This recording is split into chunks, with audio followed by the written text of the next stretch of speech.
Welcome to the 30-Minute Hour. It's the weekly podcast where we discuss business, sports, politics, and whatever's on our mind.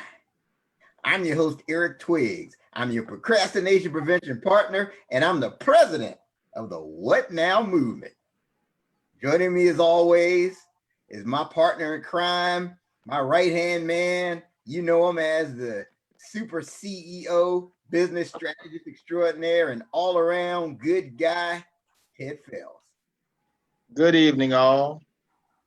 All right. And we have another special guest that's joining us today. We'll be introducing him here momentarily. But Ted, did you happen to check out the Motivational Monday message in the What Now movement group? Oh man, that was something today. That's right. Yeah, So Spring 90 was in the building. absolutely. That's right. That's our AKA Spring 90. Clegia Gross. She did an awesome job, did a presentation, a motivational presentation that you don't want to miss. I would certainly advise you to go in and check out the What Now movement group Facebook page. And every day at 12 noon, we've got a special presentation. And if you happen to be an author, a speaker, a coach, and you're looking for that platform to get your message out there, to help take things to the next level, again, join the group and you can reach out to me and we can schedule you to do a 12 noon live session. But it was truly inspirational, and I think you'll definitely enjoy it. And this is not your everyday podcast. No. There's a lot of everyday podcasts out there. This isn't it. Yeah. We do things a little differently on the 30-minute hour. And check us out. You can go to the 30minutehour.net and you can see our YouTube videos. You can listen to the previous audios from your favorite mobile podcast platform, but you have to go check it out, and you can join us right here on the 30-Minute Hour Facebook page. And then, Ted, we've got our sponsor of the week. Who's the sponsor of the week? I know it's a popular question. Well, no, there's two popular questions. Number one, who is the sponsor of the week? And the second most popular question is, how can I be a sponsor? Oh yeah, people are asking that question all the time. Right, and it's a popular question. How can I be down? How can I be? How can I be a sponsor on the 30-Minute Hour podcast? Yeah. No worries. You can email me, Eric, ERIC, at ericmtwigs.com if you're interested in being featured as a sponsor of the week. And by the way, we're going to also be featuring the sponsor of the week on our website on the 30minutehour.net. Something to keep in mind. But our sponsor of the week is Ken Young. He's known as Trey. Yeah. And he's got his company, his photography company, Ken Young Photography. He takes pictures, he does video. I mean, he does everything that's media related. He's extremely media savvy. You know, he's done some things for us in the past, Ted. He's got the fancy lights, and he knows what color to use in what situation. Yeah.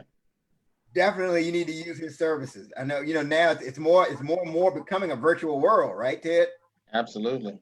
Right. I mean, this is the next normal, everything being virtual. So you definitely need Ken Young services. And you want to go, the best way to connect with him is on Instagram. It's Ken Young _photography. That's his Instagram handle. Ken Young _photography. He is our sponsor of the week. And again, just another shout out to the What Now movement. I see people starting to log on. I see other people from different avenues that are logging on to the podcast. Please make sure that you type a comment into the comment section, say hello, get your questions ready. And we look forward to engaging and interacting with you. Ted? Yes, Eric. Oh, there you go. See that? Yes, Eric. I mean, you would think, right? This has been what, 69 episodes? 70-ish. Right. We would have this whole timing thing down at this point. Man, I'm working on it, man. I'm working on it. What I'm concerned about, though, man, is I keep messing around with my lighting here, and I can't get my lighting together. And I've told you this before, man. It's like your lighting and stuff is perfect. My stuff, I'm over here looking like I'm working in the dark. Like I need to talk to the management because I feel like I'm getting a raw deal here, man. I'm trying to adjust my own stuff. You just sit down and all your stuff is just perfect. So yes, Eric, you got something on your mind. It sounds like you had something on your mind. I got something on my mind too. Oh man, I tell you. All right, Ted. So yeah, I got something on my mind, and it's in honor of our guest today. I want to talk about how do you gain that competitive edge? Right. That's what's on my mind. How do you gain that competitive edge? And so the question is, what separates the best of the best from everybody else? Right. That's the question. And so I'm watching this interview, and they were interviewing this NASCAR driver, Jimmy Johnson. He said, you had no idea I was into NASCAR. I did not know you were into NASCAR, Eric. It's not just football. It's not just the Washington football team. I like all sports. You do a little NASCAR. Okay. A little NASCAR. Okay. Yeah. And so I'm watching this interview, and they're talking to Jimmy Johnson. He's a NASCAR driver, and it was after one of his races. And so Johnson's like the winningest driver on the circuit. I mean, he's won driver of the year like 5 times. But this particular race, he came in second place to his arch rival, Jeff Gordon. So the reporter asked him, said, what was different about his car and yours? And so Johnson, he surprised me with his response. He said, 1/10 of a second is what separates a zero from a hero. A 1/2 faster and you're going forward, a 1/2 slower, you're going backwards. I just couldn't get that 1/2 today. And I didn't, I didn't think about it that much, but then I saw the difference in prize money in NASCAR between the first place person and the second place person. Yeah. Just for 1/10. There's a difference. So the winner of the Daytona 500 gets $1.587 million. Okay. Right. So the second place person that's 1/10 away gets $1.157 million. So basically there's another $430,000 in it. Wow. Just by being 1/10 of a second better. Wow. So the question for the person that's watching us is how much is that missing 10th costing you? In most things, it's a game of inches, right? I mean, for example, you could be 1/10 of a second away from getting that contract. I mean, the company that got the contract instead of you, they may only be 1/10 better. You could be 1/10 of a second away from getting that promotion, gaining the promotion. You could be 1/10 of a second away from grabbing that scholarship. The student that got picked ahead of you may only be just slightly better. So the question is, what can you do to gain that slight edge? That's the question. And so Ted, this is the part of the show where people just need to pull over to the side of the road and that's right. Get off of the treadmill and that's right. Put the ham sandwich down for a second. Put the snacks down right now. This is that moment. That grilled cheese sandwich, those pretzels, put them down right now. This is it. This is gonna get good.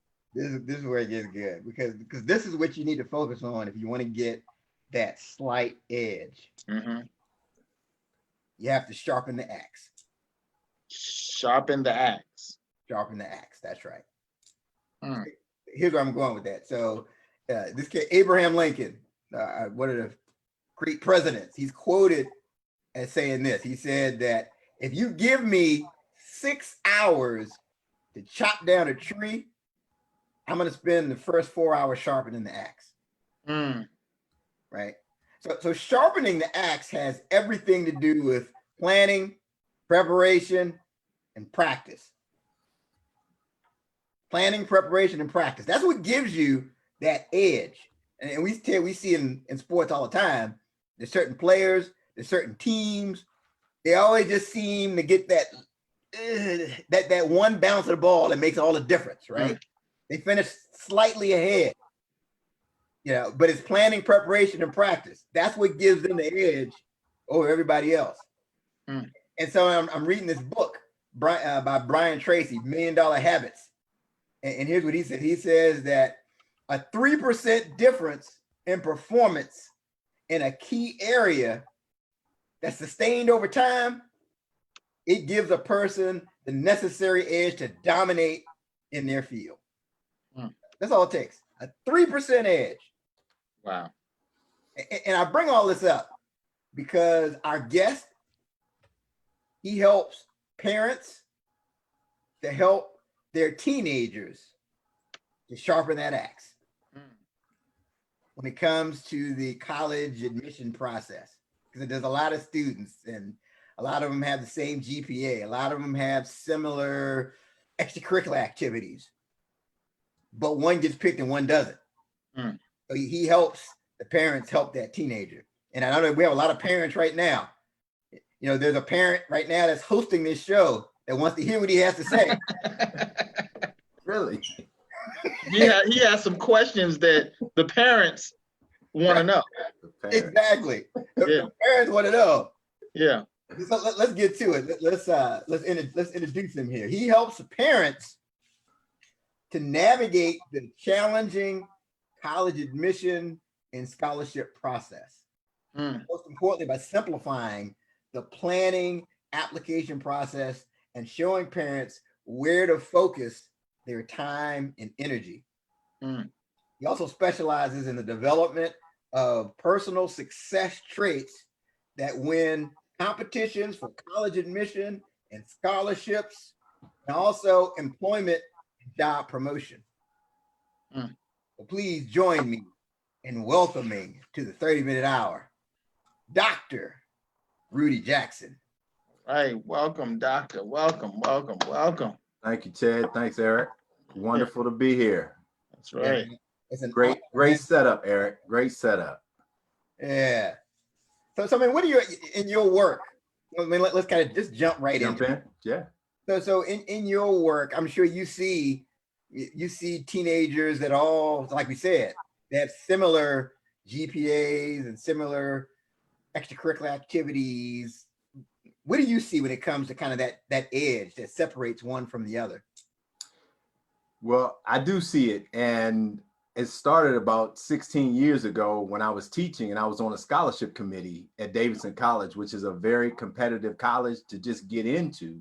And then to get a scholarship, so the top of the top who are admitted now are competing for scholarships. And so when you sit around the table with other faculty members and staff members and you start looking at everyone with a very, very high GPA and very high test scores and loads of APs and presidents of extracurricular clubs, you have to decide who's going to get the money.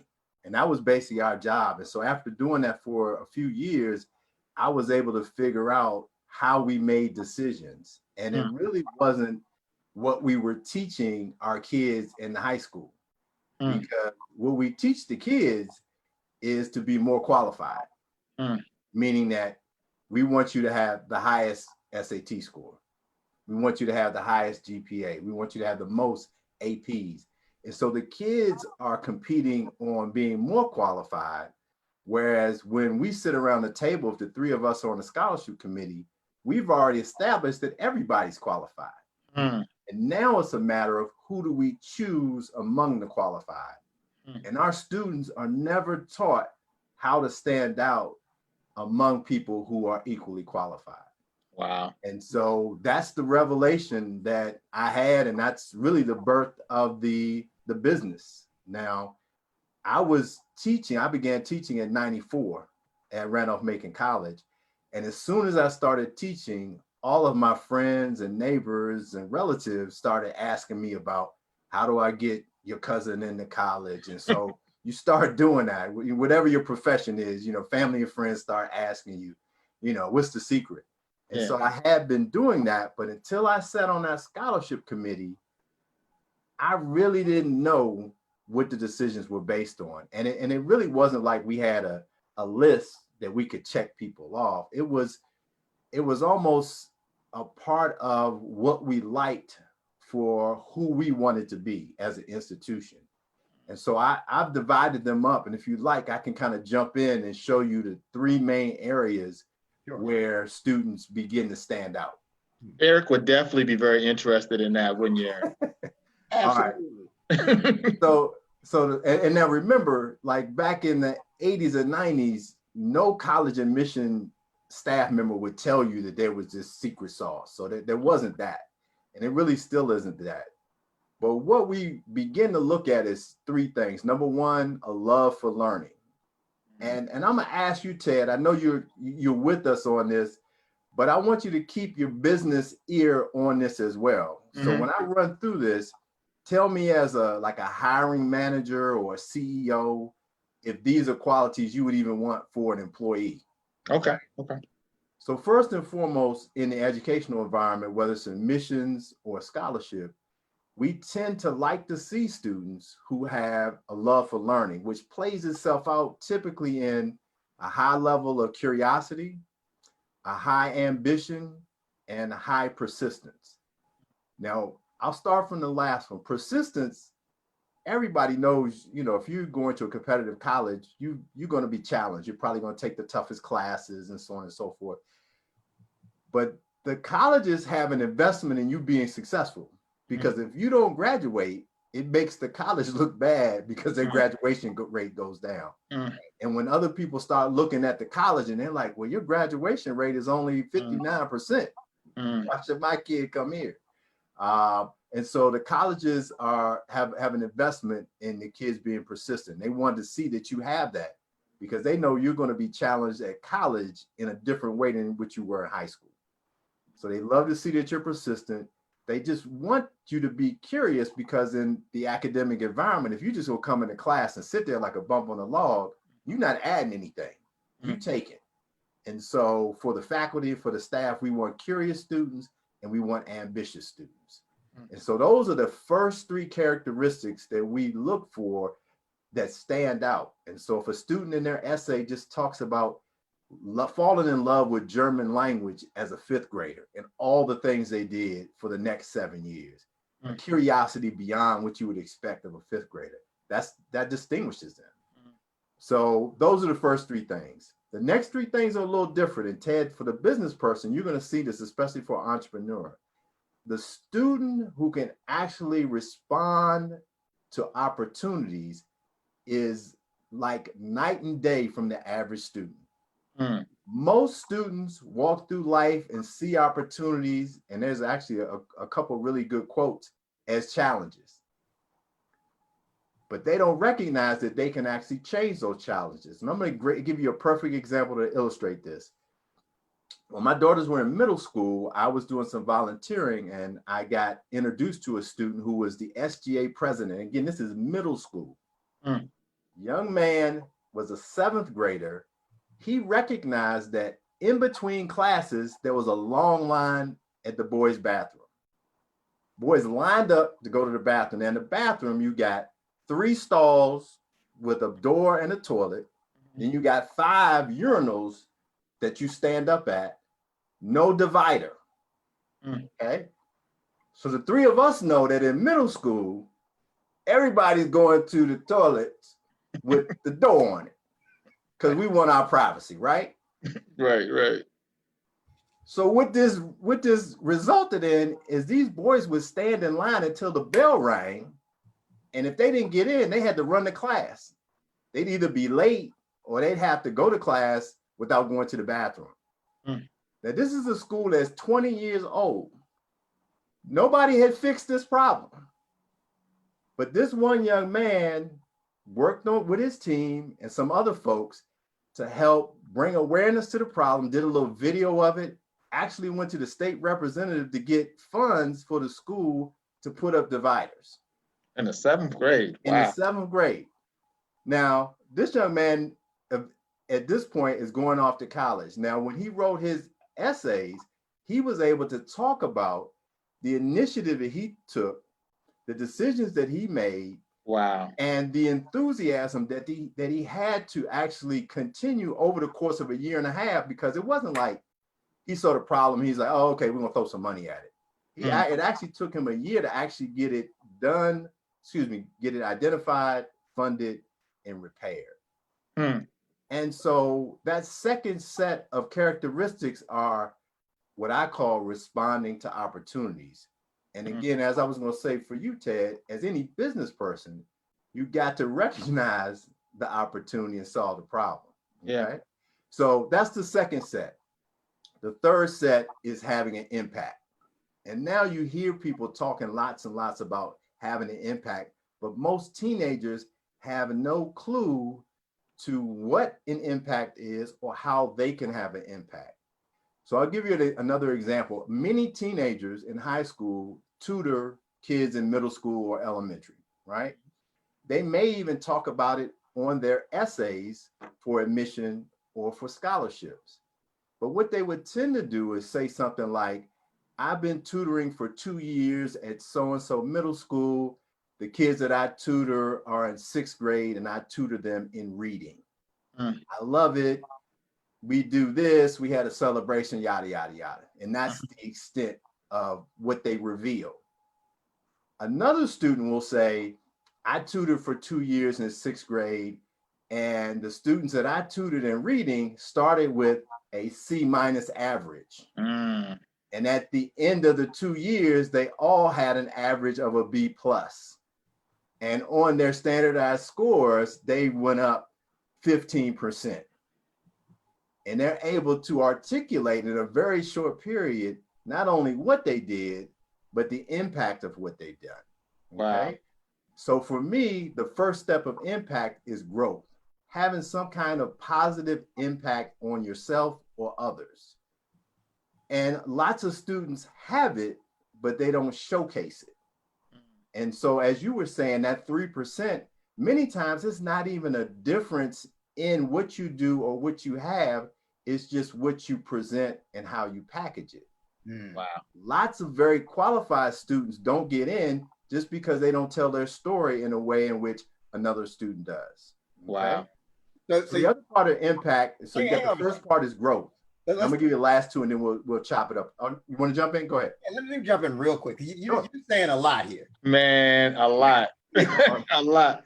I'm trying to hire that 7th grade student that got the bathroom. All right, you got it done. Yeah. Or he may be trying to hire me because he was making it happen in 7th grade. He really did, man. He really did. So let's unpack this here. So, like, for example, when you talk about that ability to respond to opportunities, what you see, is that something that's just kind of an innate thing that the child has, or is it something that the parent is actively working with the child? What do you see? How does that come about in your experience, from your experience? I see it in a couple ways. Many young people have the ability to identify opportunities, but many times they don't get any support from the people around them, because typically the opportunity is a challenge and the people who are around them are not willing to support them or even see the vision of how they can have an impact on it. So they're like, we don't have money for that in the budget, or, don't worry about that, focus on this or whatever. And so it's not just that students don't see opportunities. Many times they're not supported in how they see it, and they're not supported to take action on what they see. The other part of that, though, too, is that many times students may see it and they need the seed to be planted and nourished. And so a lot of times, let's say I'm with my daughters who are 14 and 12, I know they're looking at something, but they don't necessarily see the opportunity in it. And I plant the seed and then boom, the light bulb goes on. Oh yeah, that's, it's COVID, and I was an 8th grader last year and I took such and such a class, and yeah, it was tough. And I'm sure the kids who are coming up next year are going to have some struggles with it. And yeah, I could tutor or I could do something over the summer, but I'm not going into the summer thinking about that. but if I plant the seed, Mm. they get it. And so that's one of the things where parents, teachers, relatives can plant those seeds, and they can, if nothing else, have the conversation about what challenges, the relationship between challenges and opportunities. Mm. And what I do is a lot of times I sit back and say, okay, let me see how you're gonna respond to this. Right. I didn't throw this out there to you. Do you see yourself capable of having an impact? Do you have an interest in this? Okay. Just throw it out there and see what sticks. Because here's the thing, Dr. Jackson, right? So I look at it. A lot of people sat in a taxi cab, right? And they were frustrated, and now this is terrible. You know, I'm getting overcharged. It smells in this cab. Oh my goodness! But Right. one person sat in the taxi cab and had the foresight to start Uber. Right. Yeah. Right. Right. Yeah. Right. Yeah. So Yeah. I think if we could cultivate that at a young age, I mean, that's powerful, because most adults don't think like that. No, they really don't. Our system is not set up to think like that. It really isn't. And that's why we don't have a lot of entrepreneurs. Right. Because they don't even see the challenges as business opportunities. You know, it's interesting. You know, when you talked about the 3 points, and it definitely correlates directly with what we look for in employees, right? Because everyone on paper, you know, can have certifications, degrees, and all of that, you know. But then when you have that interview, you know, you're trying to pull out of that to see, okay, do they have a love for this type of work? You know, how can they deal in certain situations? You know, and then, you know, having an impact. Because, you know, one of the questions I always ask an employee, a prospective employee is, okay, this is your first day on the job, and, you know, the manager is, you know, it's tied up. Like, what are you going to do? Right. Like, you know, you're going to just sit at your desk, you know, are you going to start walking around, starting to meet people, trying to get an understanding? You know, what are you going to do? Right. I try to see what type of response they give me to those types of questions versus a question specific to, okay, tell me about this bit of technology and what you've done in that. Like, anybody can answer that. Yep. Right. But what are you going to do with kind of situational things, challenges? Are you going to be able to come up with some opportunities, some solutions? Or, hey, did you follow up with that contact? Yeah, I called him and he didn't respond. Yeah. That was 2 weeks ago. You called him. Like, what did you do to, you know, kind of move this along and you know and address the challenge and make it an opportunity or to create something? I mean, that's amazing. Ted, I just really appreciate you putting that out there, because one of the challenges for me is, as you can tell, this is very different. Like, if I really want to make money, I would be selling tutoring services or test services. Mm. That's because people already value that. What we really need is to hear more from employers and corporations that these are the skills that their students need to build, not only so they can get into their favorite college or get a scholarship, but to understand that these are the things that are going to help them get a job and get promoted and things like that. And that becomes my challenge, because these parents can respect me. The kids may say, I can tell them that, hey, I used to work at Vanderbilt. And they say, well, Vanderbilt's my #1 school. And I say, well, here are the things you need to do. And they still may look at me like, really?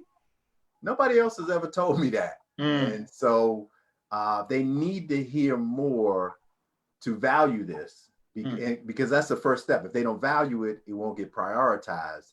And I think back to Eric's original question about, you know, the example of the Uber driver, a part of this is, how do we get this to stick with our kids and our parents?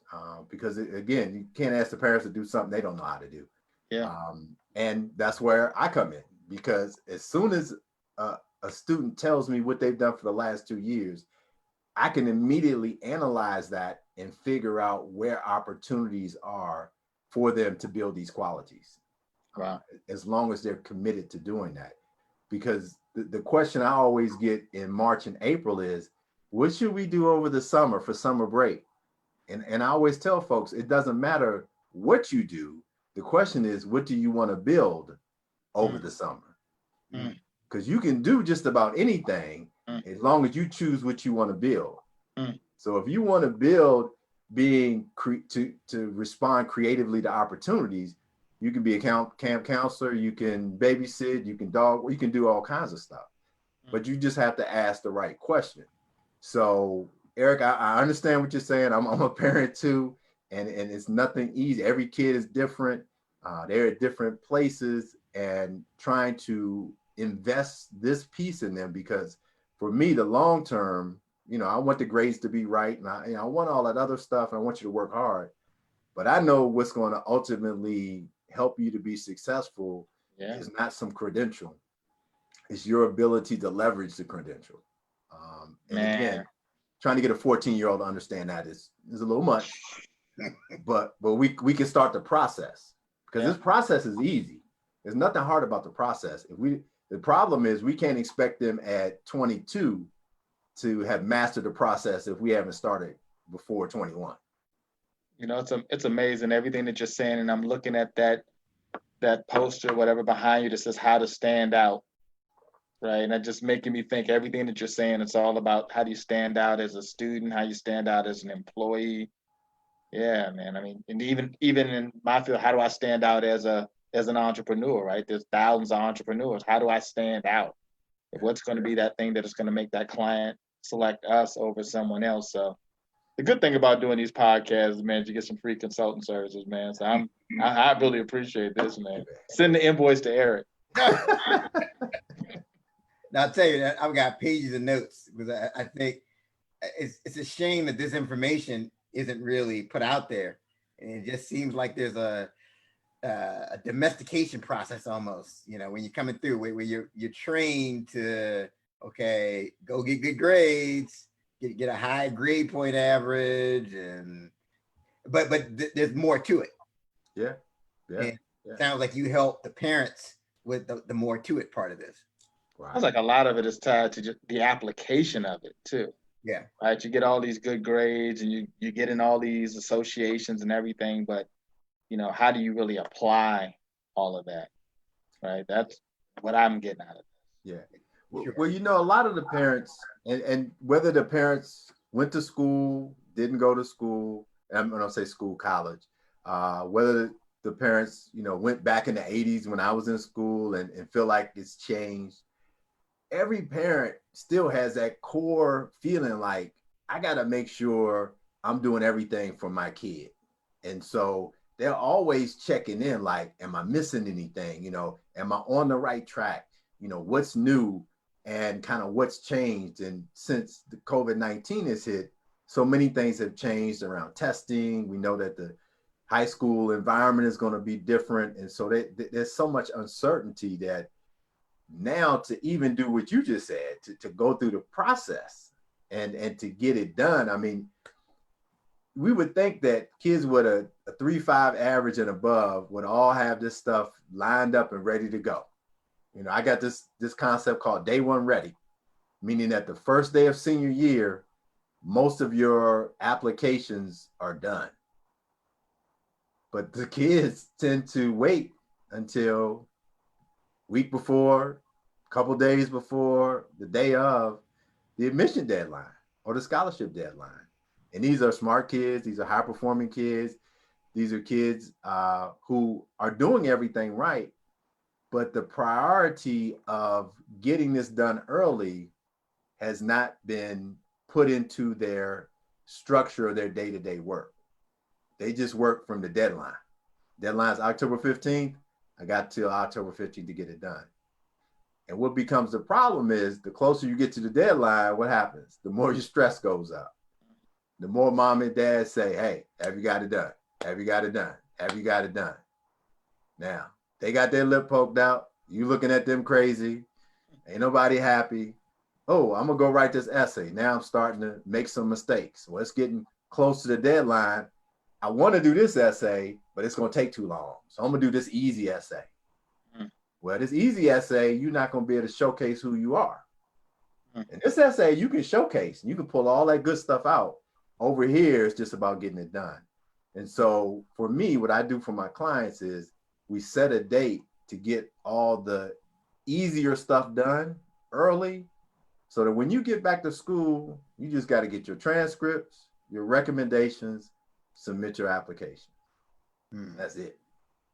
And you can join your senior year. But again, that's not the norm for 99% of graduating seniors. Yeah, you got to be day one ready. So we're here on the 30-minute hour podcast. We're talking to Dr. Rudy Jackson, and he has just dropped some stuff on us, Man, that can really change the game when it comes to college admission and getting your teenager day one ready. So let's step back a little bit. I want to find out a little bit more about your backstory. Sure. So you were an undergraduate at Randolph-Macon College. Yep. In Virginia. Yep. Virginia. Okay. And so when you were an undergraduate, what did you think you would be doing? Like, what was your vision for your career at the time? Well, like many misguided males, I thought I was going to the NBA, and that didn't happen. I also really thought and probably could have become an engineer. I love math and science. In some class in high school, some counselor came in and gave us some kind of inventory and put a picture up of an engineer sitting behind a desk. And I think the number at that time in '93 was like $30,000 or something. I mean, it sounds low, but at that time it was a lot of money. And I was like, whoa, 30, I can do that. I like math and science. So I went to Randolph-Macon to be an engineer, and Randolph-Macon is a liberal arts school. They don't have an engineering program. So I was supposed to be a physics major, do 3 years. And then I think the program was with the University of Richmond and do 2 years there. Well, long story short, even though I didn't do that bad in physics, I had a rough first year. I was playing basketball, and what actually revealed itself was, number one, I was a very slow reader and I was a poor writer. So even though I could do the math and science, it took me so long to get some of these other classes done. I was struggling to maintain. So I kind of navigated, went from physics to math to computer science, all the way into psychology in the second semester of sophomore year. And that's when I took my first psych course. And at the time, my roommate was a junior who was a psych major. Ever since I took that class, loved it, haven't looked back since. And so, I mean, I talk a lot about career exploration with my clients for a number of reasons, because it's not that you can't change your major. What I always say is you can't go to college without some direction on where you want to go. You can change, because I mean, I'll be a hypocrite to say you can't change, because I changed and I still graduated in 4 years.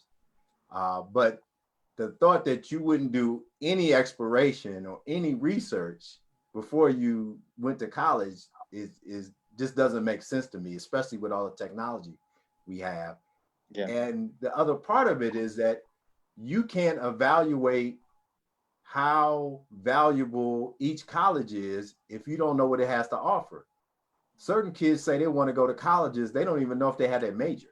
And so how do you compare colleges? You just look at the price tag. And again, that becomes another problem because students are looking at college costs versus college value. And I think the two of you all know that value is what you get, not what you pay.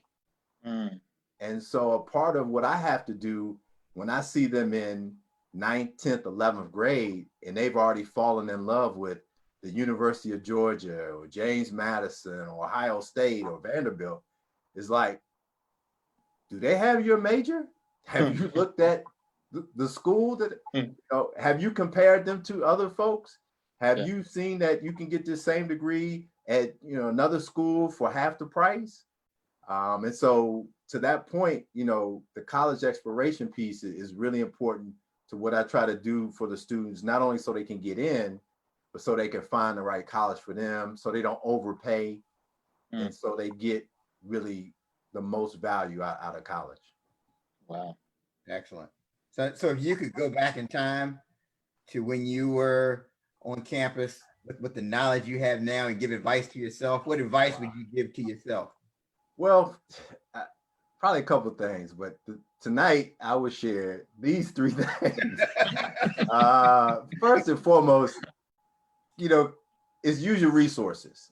I mean, the toughest thing I have now as a professional on a college campus, I'm still trying to get students to use the resources on our campuses, right?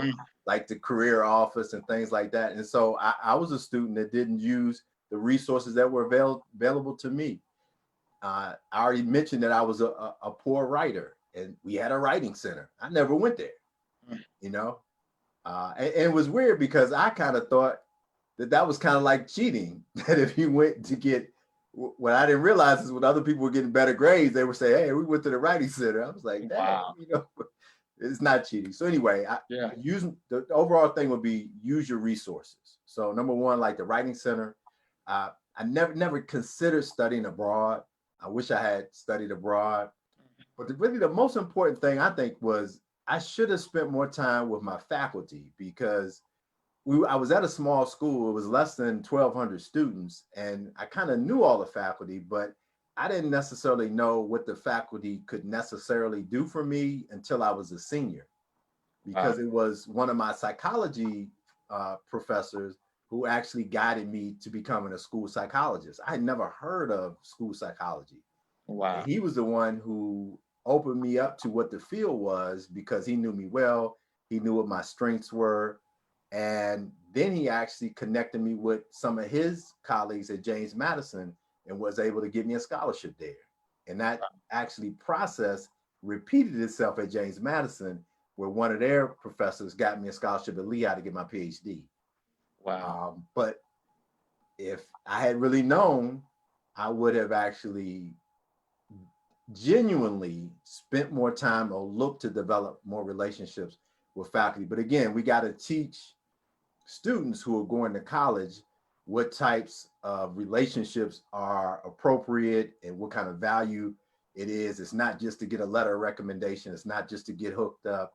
How you give value to faculty members, what kind of behaviors in class should you be exhibiting so that a faculty would even recognize you or look to you as a potential mentee. Those are the things that I would tell, my 19-year-old self as a sophomore struggling to survive in undergrad. Wow. Man, you saying all this stuff make me want to go back to school right now. I'm gonna be talking to all the faculty and everything. But who's the old guy? Who's the old guy? Hey, right. Where's my faculty at? Dr. Jackson, I need to talk to the faculty, and I need to have a sit down with the faculty. And that's going to change too with the virtual environment.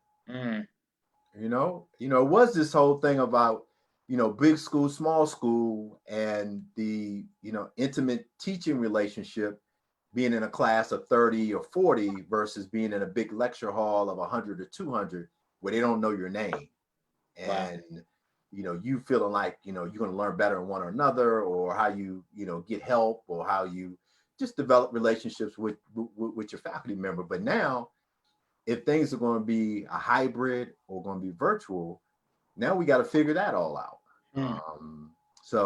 And I'll just give you an example. I sat with my two daughters who are going to the 9th and 7th grade 2 days ago, and they had an online orientation.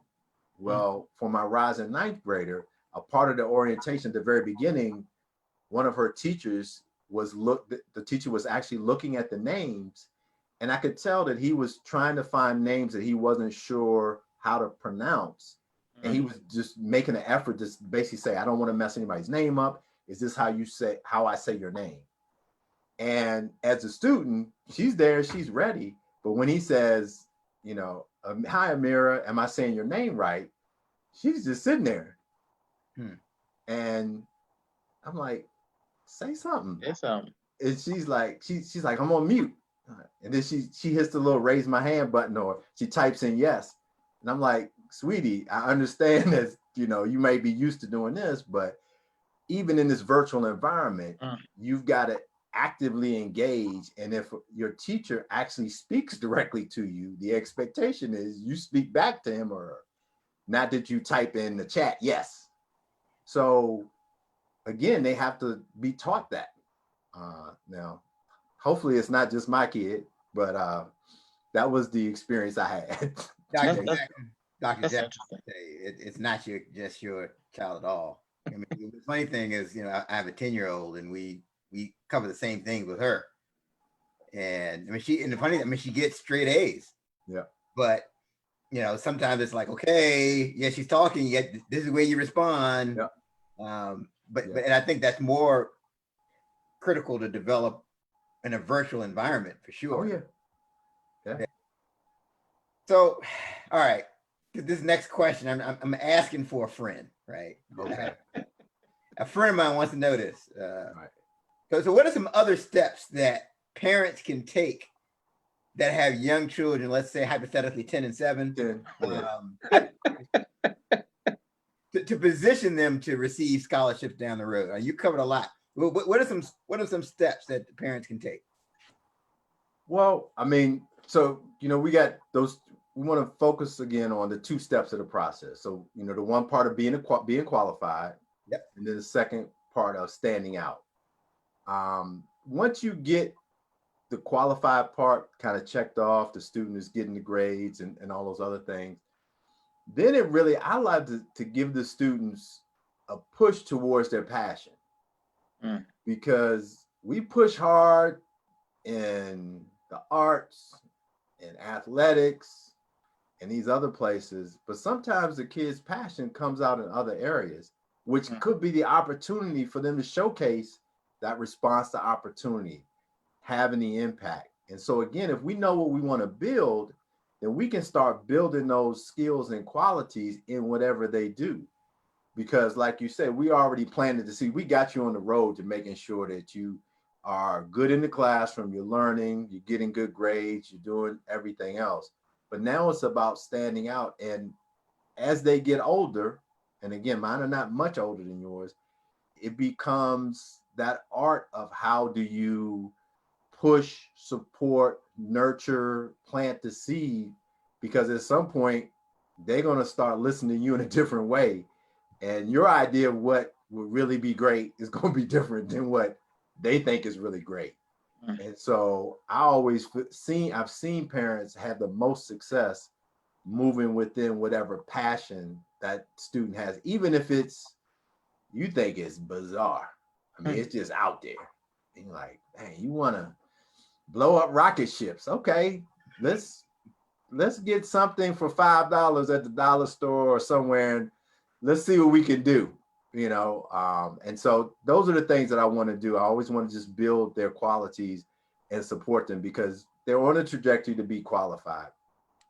But the other thing I would say is help to early point out where these qualities are. So like Ted is saying, you may have the example of maybe you're sitting around a dinner table, you're driving in a car and you're talking about a new employee or an opportunity, a speaking engagement, or you heard somebody that said something and you're like, oh my gosh, so-and-so did such and such. We always talk about this. And here's a great example of it.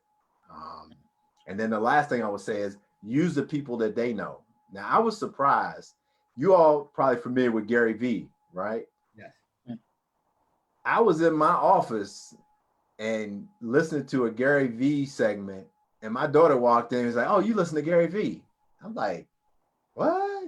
What you know about Gary Vee? And so sometimes you find out that they are in their feed or somewhere, somebody's told them about it. Gary Vee or Eric, what's the other, some of the motivational speakers that Eric Thomas. Those folks these kids are exposed to some stuff, and my message comes through Eric much better than it comes through me.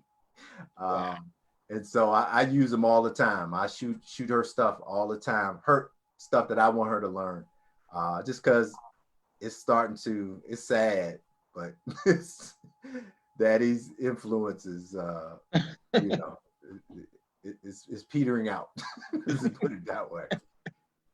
But it's interesting you say that, because I do think sometimes if they hear something from you, the parent, it's kind of like, yeah. But they hear the same thing from somebody outside. It's like the first time they've ever heard it.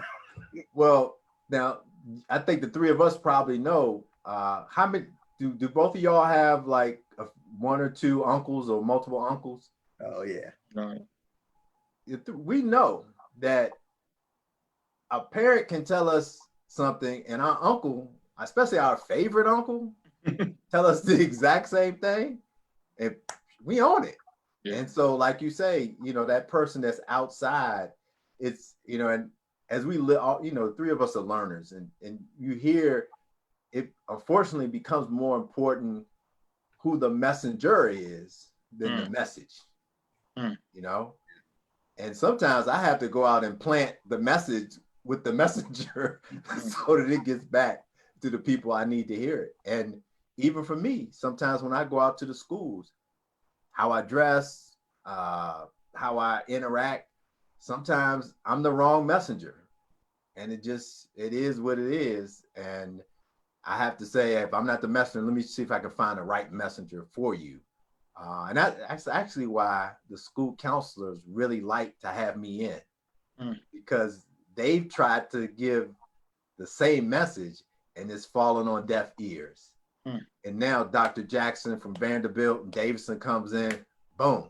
Oh, everybody's sitting up. And they're sitting on the side like, we've been telling them this for 3 years.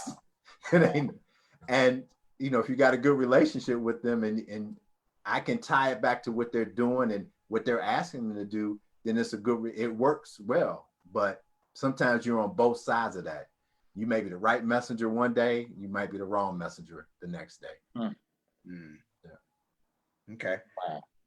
So what's next on the horizon for you? I mean, where do you see things going? Well, there's a couple of things. I mean, I want to continue to grow the business, but I've kind of shifted from one-to-one coaching to now I'm doing a lot more short kind of live consultation for parents who just have questions that they need answered, especially now that, the classroom experience is different, COVID's hitting, parents just want answers. And so I've set up a kind of different kind of revenue stream with just live consultations where we can get on for 20 minutes and boom, I can answer their questions as opposed to working for 3 months. So I'm doing more of that. And then the other piece is I have what I call kind of monthly activity plans for juniors and seniors. And so for those parents who have the kids on the right track and they just want some structure of what they should do every month, I give them what's basically a newsletter for a month, and then they can follow that every month. And I can make it much more affordable so that I don't have to spend an hour and a half with every kid, once a week. And so those are the two things I'm doing with the business. But the next thing kind of comes back to me being a school psychologist is, we were trained to evaluate and build kind of effective learning environments. And now that the school environment has changed so much, I really see an opportunity to respond to and kind of give voice, not necessarily changing the school system, but just be an active voice for parents as they walk their kids through this next year, so that when they encounter challenges, like we were talking about, the students are not engaging online or whatever it may be, that either myself or I'm bringing in other professionals to help them be successful for their kid. And that's probably just going to be a free thing on my podcast. But I mean, that's kind of, I'm a builder, and that's just kind of what I've always done. And this is just a perfect opportunity for me to do that. So I'm pretty excited for this school year to be able to introduce that into my podcast. Yeah, wait, Ted. I had a question. So Dr. Jackson, this past school semester, everyone just kind of had this whole virtual thing dropped on them, right? Right. Everybody go home, and we're gonna figure it out, right? Now people have had some time to start thinking about it and planning it for the upcoming semester, whether it's going to be all virtual or some type of a hybrid approach. Like, what do you expect to see different in this? Because I talked to some people and they're like, "Oh yeah, my kid, college student. I had a friend that's a college student. She's like, yeah, my kid, he just learns better with the teacher." I'm like, well, okay, but that's not going to be the case. Like this is what it is. Like, your kids, we're going to have to learn in this environment.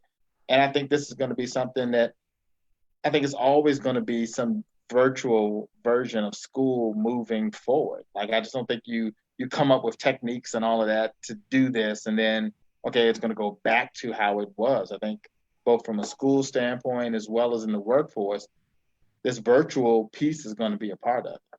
Right. Well, to your point, the virtual learning environment is not going anywhere. It's going to be a part of everybody's learning experience, probably from kindergarten through their work life. Mm-hmm. Every professional on my college campus who's either faculty member or staff, every year has some professional development that is delivered online. And so I think the core of what your question is, or what you're pointing out, is that students now have to be taught how to be virtual learners. Mm-hmm. The other side of that is that teachers have to learn how to be effective instructors in a virtual environment. Mm.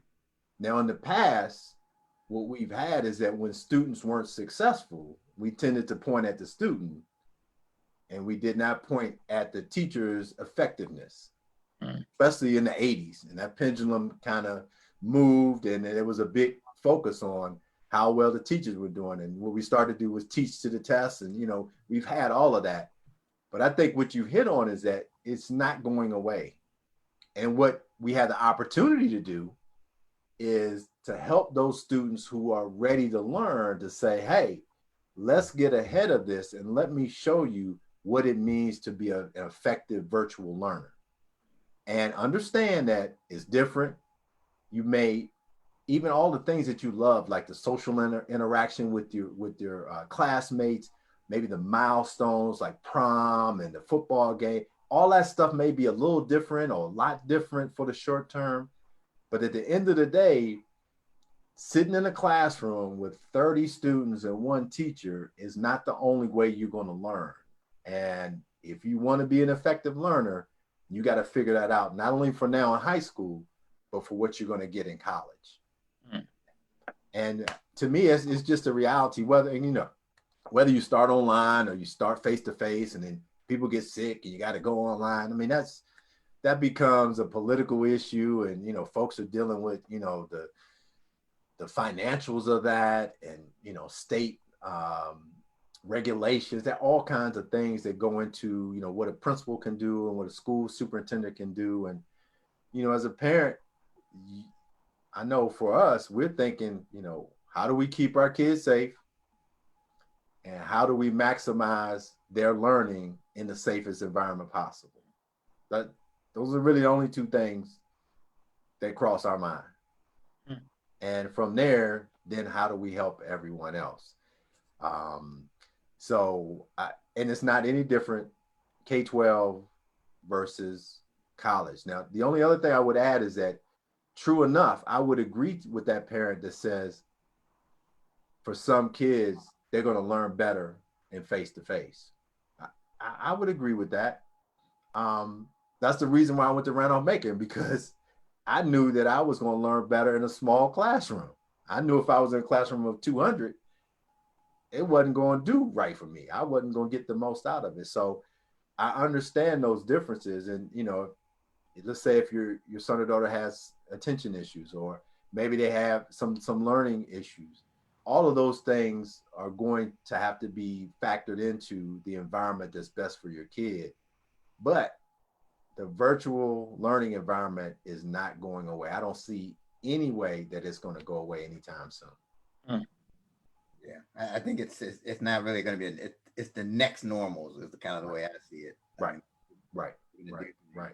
But that just opens up to, again, and you all see just even how I think. It's core to what I do, and it's how I think. To me, that just opens up a new opportunity. For example, some of us are on social media, and before the pandemic hit, you would see memes or see posts, and folks would be like, the school should be teaching kids how to do taxes, and the school should be teaching kids this. Now, these same people have their kids home for a half of the spring and all the summer. Ain't nobody taught their kids how to do taxes and all this other stuff. But now we've got this platform that we could be doing all this, where we could have been doing it.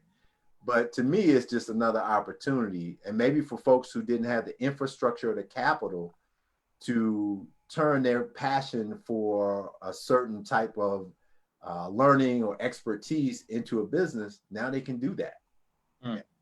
I actually could see a very wise businessman going out and finding subject matter experts to bring under his or her umbrella an educational platform to deliver content. There's no reason why. So Rudy, we're gonna talk a little later, man. I know a friend that might want to talk to you about some of that. I'm asking for a friend. Yeah, some of those collaborations. Yeah. It's tough. I mean, I just had a podcast a few days ago with parents about supporting the seniors. And, you know, if you are a high school senior, you've been a freshman, sophomore, junior, you sat around and been at the bottom and, you know, watched all these proms and now you're looking forward to your senior year and you like, we ain't doing what this year? You're like, wow, I'm feeling some kind of way about that. Wow. It's, you know, it's got to be different. And, or if, I don't know, some of you may have had friends who this past weekend have dropped their kids off at back at college, like as a freshman.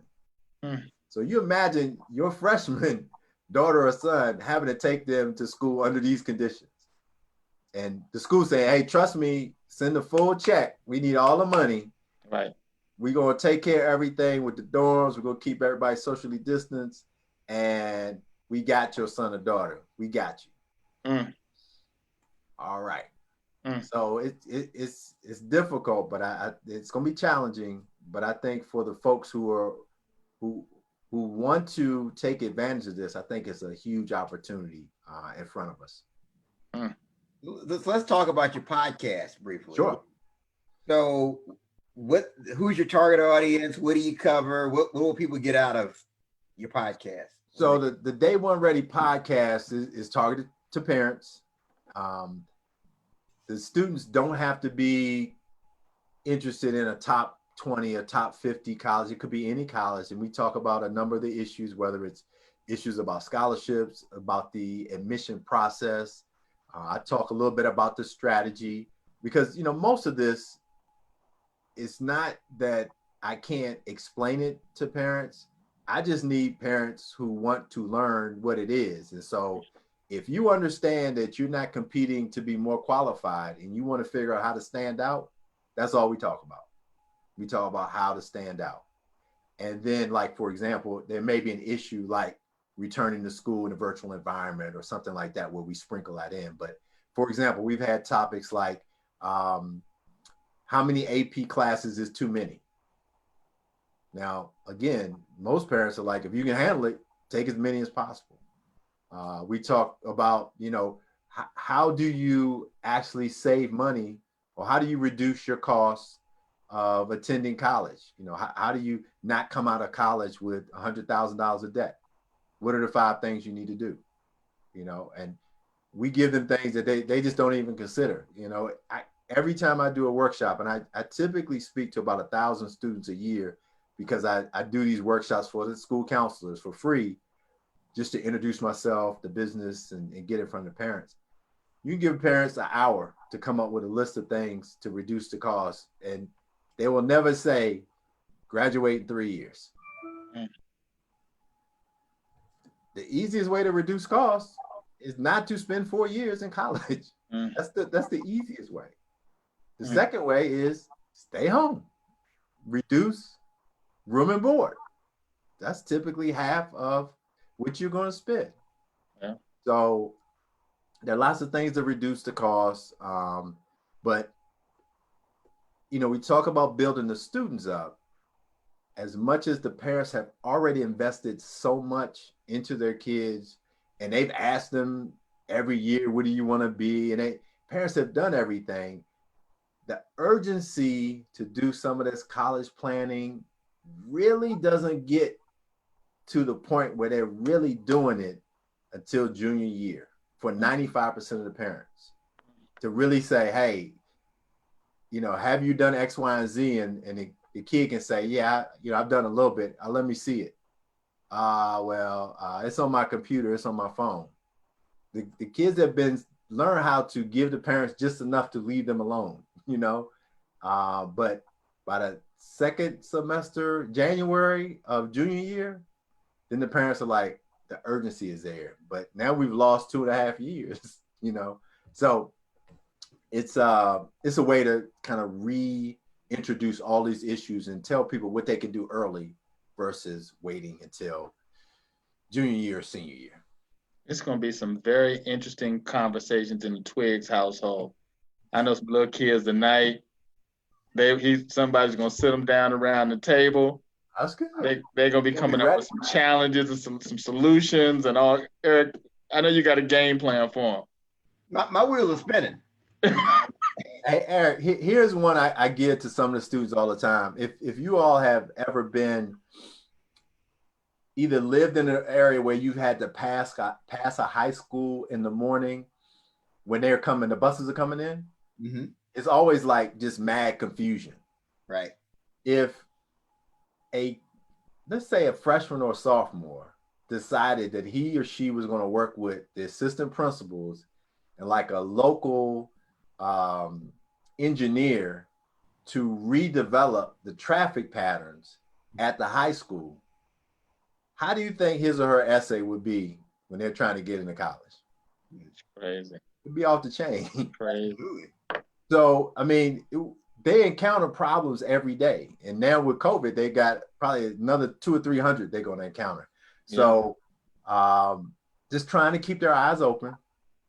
And here's the one thing that I didn't hit on, I wish I had, but trying to get them to resist the peer pressure that is around the grades, the test scores in some of these colleges. Now, in some ways, you can't fault the college because they've developed the level of prestige that's out there. And I mean, I've even had high achieving students say, if I don't get into a certain school, I'll be embarrassed. Wow. And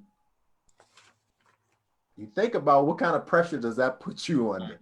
Tremendous. And now how do you look at your friends who don't get into that school? There's a lot of status associated with that. And my example is with students. Now let's flip that to the parents. We live in certain neighborhoods, we drive certain cars, and we love to talk about our kids. And we're going to want to love to say, my kid got into such and such school. Yeah. But what if my kid wants to go to school B that ain't at a certain status level? Am I going to be okay? Is my kid really going to see me and feel me when they're saying they want to go to a school and I'm like, oh, really? I thought you were going to do this thing and you're going to do this other thing. So it's a lot of things play out as the kids get more mature, as they become invested.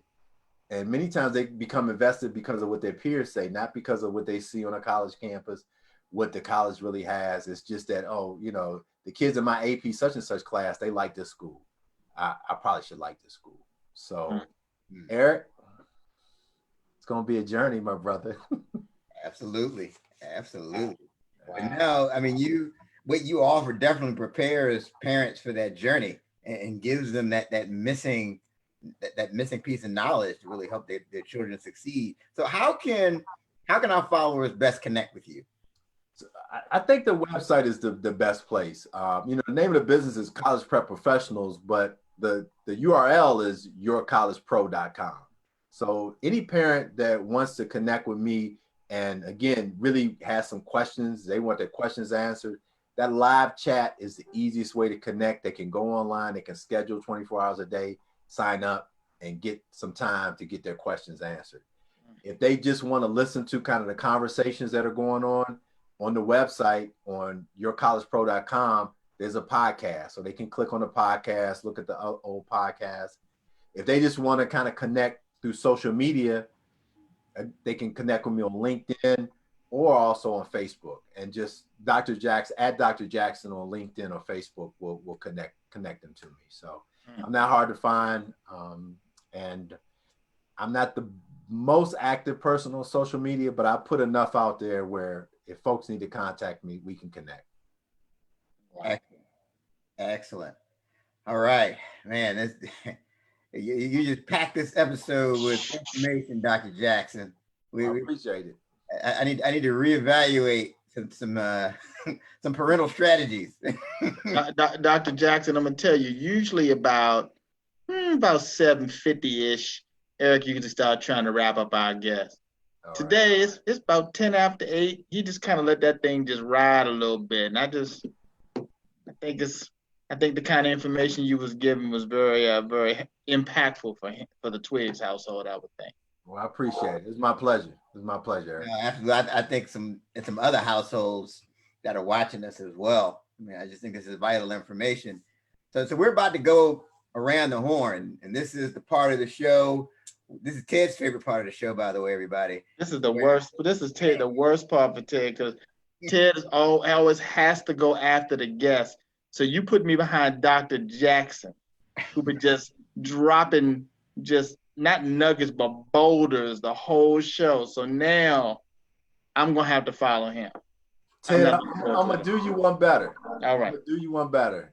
I'm gonna give my comment, and it's gonna be connected to procrastination, so that Eric can follow me, and then you can go last. Woo! So that's how the doctor do it. He changed the game. He saw an opportunity, Eric, and he changed. No one has ever. This is a first. Has ever this changed. Is a first for a 30-minute hour podcast. Are you okay with that? I'm good. Let's do it. You out here now. I had to do my research on you, and I was talking about urgency, and what I would just say to parents is that whether you got a 10-year-old, whether you got a middle schooler, whether you got a high schooler, you want the same thing I want for my kids. Is we want them to have a better life, and we want to make sure that we're doing the right things, that we're not making mistakes, we're not missing anything. And the only thing that I think we miss is keeping the urgency up, because it looks so far away. I mean, senior year, even for my daughter, we just went to the school for her to pick up some books today. And I took her around and I introduced her to the principal and the guidance counselor and the career development officer. And I'm sitting there like, man, 4 years, and it's going to be here like that. Wow. And all I would say is that parents try to keep a level of urgency and priority to the same degree that you have for other things that are important, like that GPA. If your student is an athlete, like practice and exercise and effort, integrate these other principles that'll help them stand out to the same degree, and you don't have to worry about building it later. They already know how to recognize and respond to opportunity. They already know how to have an impact. They'll start coming back to you telling you that stuff. And that way they won't be procrastinators, and you won't have to be getting in the car like, did you get that stuff done? And then everybody's energy goes down. So I know Eric, because you are the procrastination guru. You know this better than anybody. How did he know that? Know that? If I don't do my research, then I don't deserve my title. So I tell you, man. On it. But with that, I'll throw this to the guru, Eric. Oh man, you know what I just say? Ted, if only there was a book on this topic that could help you. That's what's missing. You need a book. Maybe you should write a book on that topic, Eric. Yeah, I have to get around to writing a book about procrastination one day. All right. Dr. Jackson, we have to bring Dr. Jackson back. I'd love to come back. I'd love to come back. He's all right with me. Now, we'll go out of order, and we'll let Ted go last this time. Is that cool, Ted? I'm good. Okay, you good? All right. So when we talk about going around the horn and the final thoughts, Dr. Jackson, you talked about this whole thing of resisting peer pressure. I think that's a critical thing. And I think what happens is the kids get conditioned to want to fit in. Yep. Right. And I think that just plays out.